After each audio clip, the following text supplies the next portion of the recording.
parah, babak belur, dan mobil MBG Anda saja yang lewat nyangkut. Tiada angin, tiada hujan, tiba-tiba Dadan Hindayana dicopot. Duar.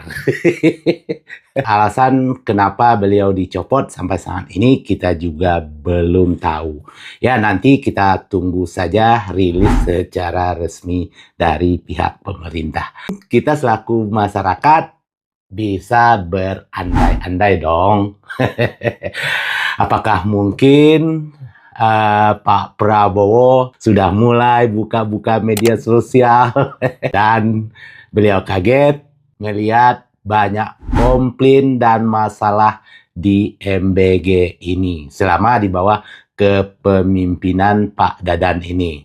Yang selama ini kita tahu MBG banyak masalah. Apa karena merasa dibohongi? Karena Pak Dadan pernah bercerita di depan beliau dengan memasak satu lele yang besar untuk setiap siswa. Dan SPPG di seluruh Indonesia memotong ribuan sapi.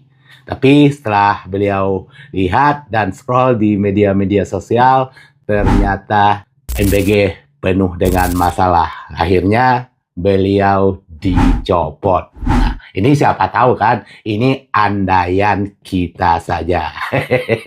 Pak Dadan Hindayana turun, Naning SDan yang naik.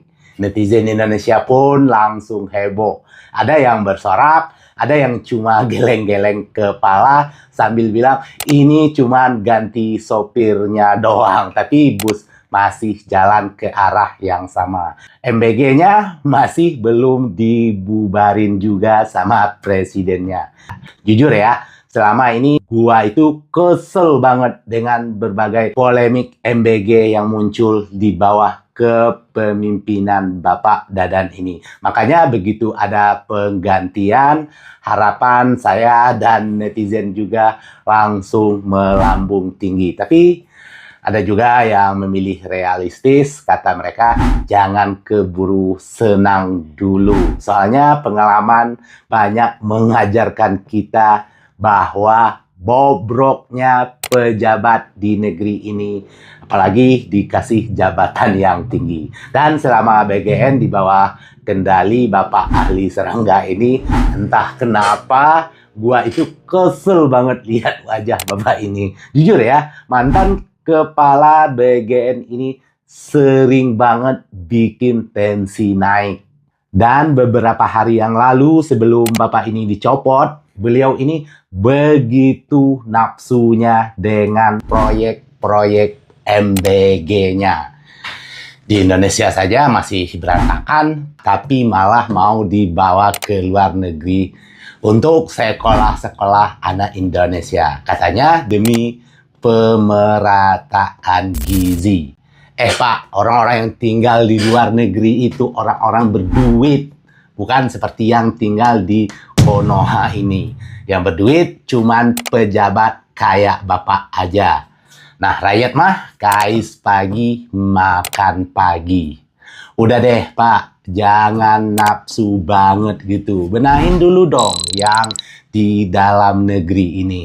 Di dalam negeri saja programnya masih banyak masalah, distribusinya masih kacau, keracunan.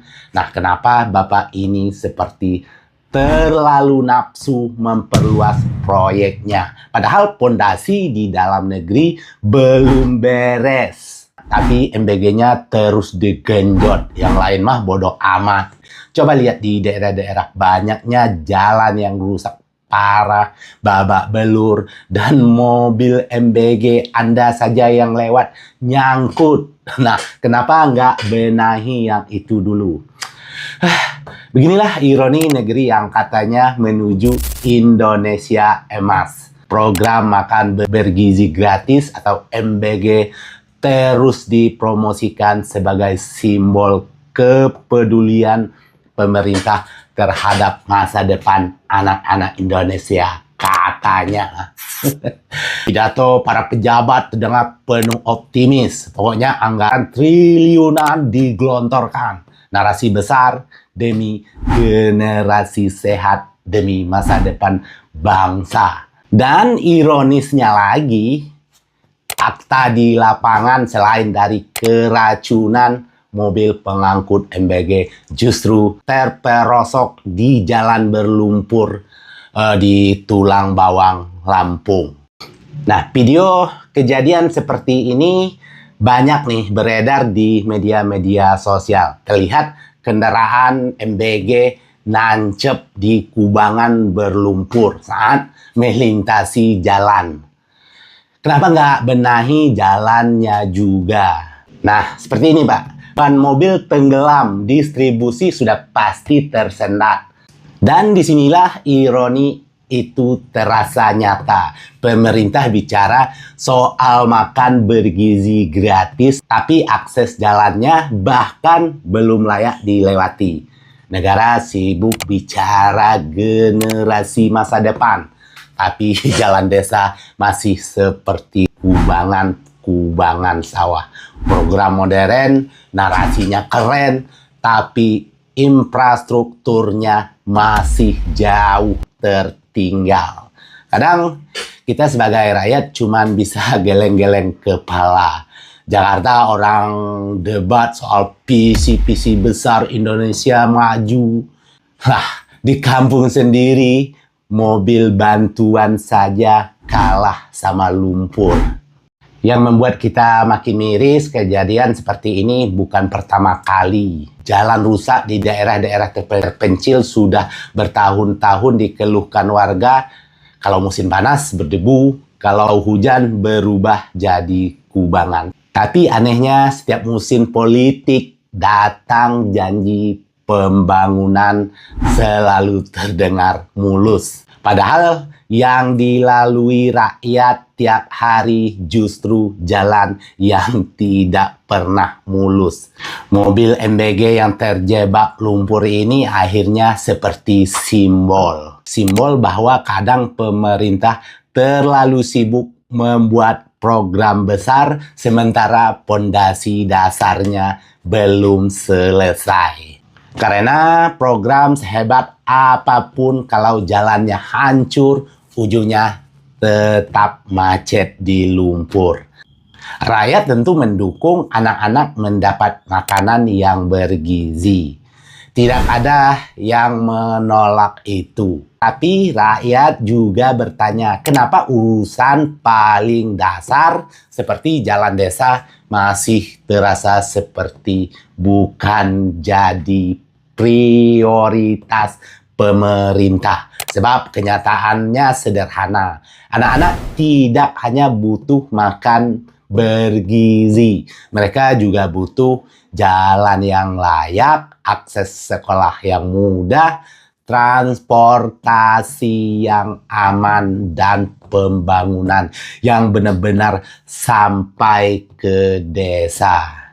Kalau tidak, Indonesia Emas nanti cuma akan jadi slogan yang diputar berulang-ulang di podium. Sementara di bawah sana, rakyat masih mendorong mobil keluar dari lumpur. Kadang kita selaku rakyat heran melihat pemerintah sekarang ini. Oke dah Pak, jangan terlalu sibuk mengejar program sampai ke luar negeri dulu. Bukannya kita anti WNI yang di luar negeri, bukan kita nggak suka. Tapi saya yakin orang tua luar negeri juga bakal menolak program ini. Karena hidup dan gizi anak-anak mereka sudah pasti lebih terjamin layak dibanding di Konoha ini. Benahin dululah yang di dalam negeri, karena rakyat kecil di sini masih banyak yang belum benar-benar merasakan hidup layak. Oke, terima kasih. Ketemu lagi di cerita berikutnya. Assalamualaikum warahmatullahi wabarakatuh.